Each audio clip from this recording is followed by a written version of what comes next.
I never thought my world could shatter so completely until the day I sat in that stifling lawyer's office. My palms damp with nerves and the air weighed down by unspoken expectations. For years, I dedicated my life to caring for my parents.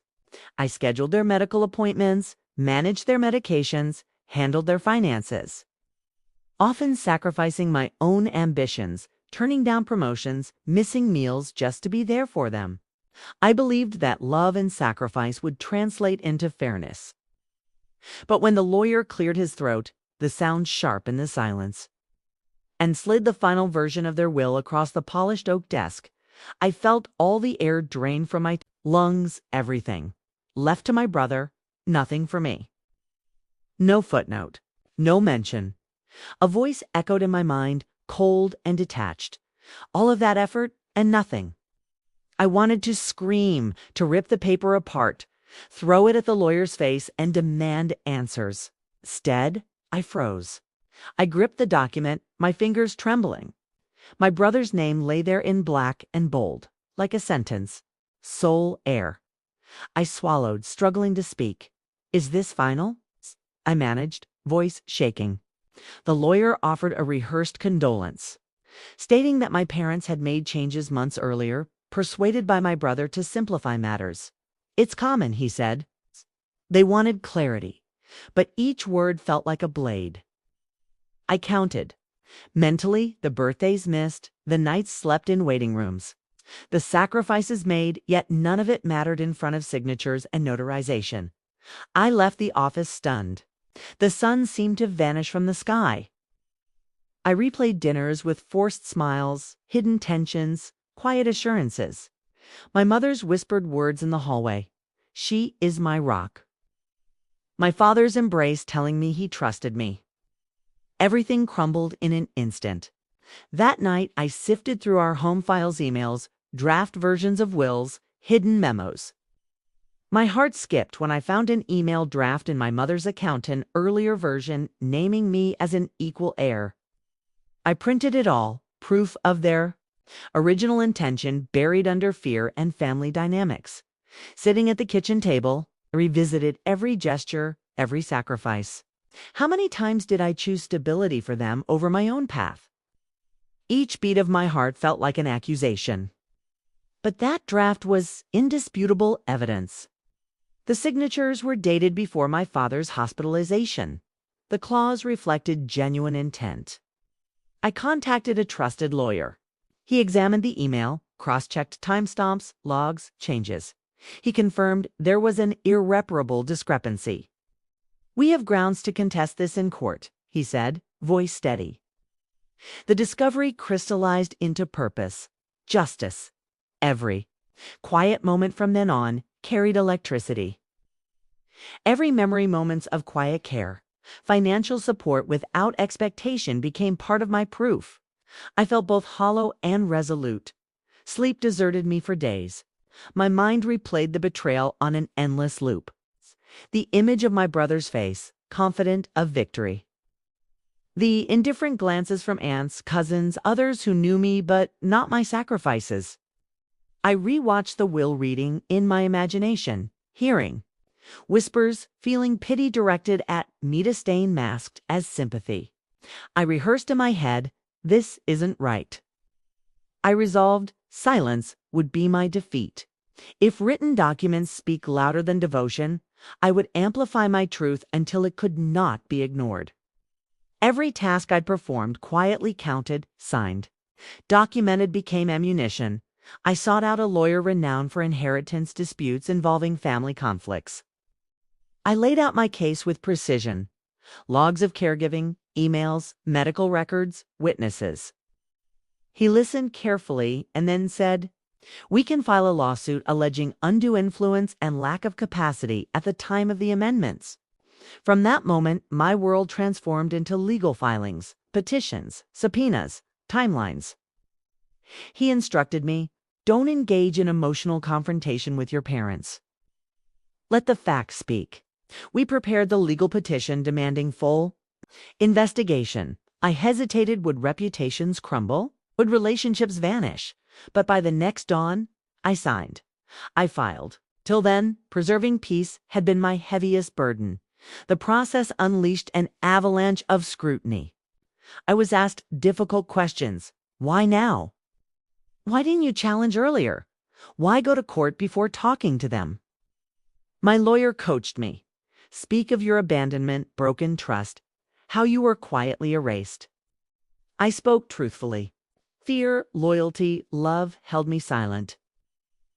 But I came to court because truth insisted on a voice. On the day of the hearing, I became a walking dossier. Letters, attachments, hospital records, scanned emails, timelines. I sat inside the courtroom chamber, palms sweaty, heart pounding but clear in my purpose. The opposing counsel labeled me greedy, opportunistic. But when I presented the original draft email showing my mother's unmistakable intention, I noticed the judge's features harden, the kind of silence that signals a shift. It felt like air rushing back into my lungs. I sensed curiosity ripple among the spectators. I dared to believe doubt had taken root. When I left that day, exhausted, yet strangely enlivened, I carried a spark, a pursuit of justice, not vengeance. Every sleepless night, every repressed tear, they became clauses in my case. The courtroom corridors echoed with the murmur of hushed curiosity as the trial progressed. I found myself walking into each session carrying not only physical evidence emails, care logs, text, but emotional weight. Every moment I had dedicated to my parents, every sacrifice I had silently borne. First, I called our family doctor. He testified to countless visits I'd coordinated, medications managed when my father lost track, and finances supervised during my mother's health dips. I held my breath as he described how I became an involuntary extension of their daily care, an anchor they leaned on. His words validated months of invisible labor. Next, friends I had confided in over the tears stepped up. One recounted overhearing my mother whisper, "She deserves half," after a heated conversation with my brother. Another remembered my father's apology over the phone. "I'm scared to lose her." Their testimonies were humanizing, grounding. Me, yet standing before the judge, speaking about those intimate times, felt wry, felt exposed, but also vindicated that my quiet care was finally noticed then. A close family friend took the stand, someone who had been present during estate discussions. He testified that my brother had pressed for a simplified inheritance plan, offering financial incentives and emotional pressure, suggesting they cut me out to avoid complications. He presented a string of text messages threaded negotiations. That proved coercion. I watched the judge's jaw tighten as he read one message, "Just trust me, I'll handle everything." That simple sentence was a pivot, not a convenience, but control. I felt the courtroom tilt. My mother took the stand. Her voice cracked. "I didn't want to hurt you. I thought simplifying would spare conflict." I fought tears and held her gaze. My heart cracked at the sorrow in her apology, but I remained calm. She admitted she had signed changes while overwhelmed, not maliciously but mistakenly. Then my father, frail, hushed, apologized. He said he felt pressured, fearful of causing tension. He regretted the final will, admitted he hadn't fully understood consequences. His remorse rang truth. I realized this wasn't hate. It was manipulation born from fear and influence that stole their original intention. The judge allowed me to revisit the email draft evidence. I watched as he compared timestamps, document metadata, and signatory presence. The draft came from my mother's verified address in early February, before Dad's hospitalization. The amended will was dated mid-March when he lay sedated. In ICU, it was clear. Intent corrupted by circumstance. I leaned forward as the judge delivered the verdict. I find that undue influence invalidates those amendments. A heavy silence followed. I exhaled. First free breath in months. Spectators looked stunned. Whispers died in the wood-paneled chamber. I felt the tension shift. This wasn't about greed. It was about justice. IV. When the ruling became official, they escorted me into a waiting hallway outside the courtroom. I stood there, trembling, raw with relief and disbelief. My attorney emerged, eyes misty, and embraced me. For the first time in ages, the burden lifted. The judge had ordered the estate to revert to its original division, half of everything allocated as per my mother's draft email. My brother still received a share, but the balance was restored. I absorbed the weight of what was returned, not wealth, but fairness. Walking home, I revisited the path that led me there, the long nights of emotion and strategy. The fear of splitting my family, the moral turbulence. This wasn't a personal victory, it was a reclamation of truth. I thought of my mother's tears, my father's whispered regret. I forgave them both and myself for silences kept. Later, I called my brother. He was cold, accusing me of public humiliation. I said I didn't want to punish why, only wanted what was fair. He offered no apology. Yet, for the first time, a calm certainty filled my chest, daunt in the following weeks. As probate closed and assets were distributed, I committed my share to a nonprofit in their name supporting caregivers who devote themselves invisibly. I wanted to transform the injustice into help for others. My office now displays the screenshot of that draft email not as a trophy, but as testimony, proof that intention matters. Now, years on, I reflect not on what was lost, but, what was restored. Love and fairness don't expire. I lived in invisibility and came out into truth. I faced disbelief, betrayal. Shame and reclaimed what was rightfully mine. The official ruling arrived in a quiet envelope, but its weight was immense. It felt like a breath I hadn't realized I'd been holding was finally released. I sat at my kitchen table reading the judgment over and over. Not because I didn't understand it, but because I couldn't quite believe that after all the sleepless nights, the anxiety, the fear of being discredited, the system had listened. The estate would be divided based on the original draft equal parts. My name was restored. Not added as a favor, not squeezed in as an afterthought. Restored. The day I went back to the house, my parents' house guy, did so not to take anything, but to feel it again. The space where I spent years folding blankets, making tea during cold mornings, sorting medications by the window. I stood in the living room and looked at the couch where my father used to nap.